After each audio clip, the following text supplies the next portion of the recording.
As a child, you would wait and watch from far away. But you always knew that you'd be the one that would quiet the whole thing.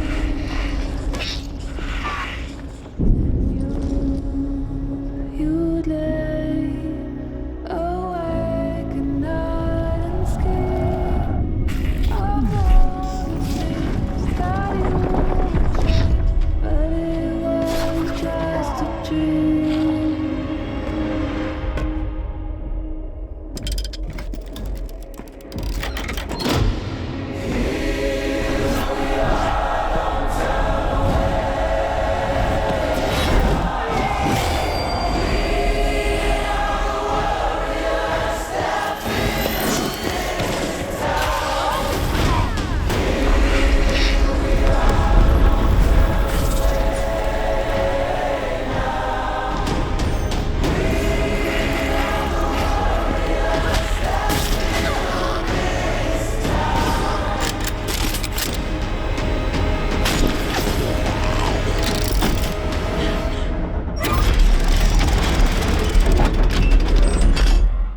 From the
from the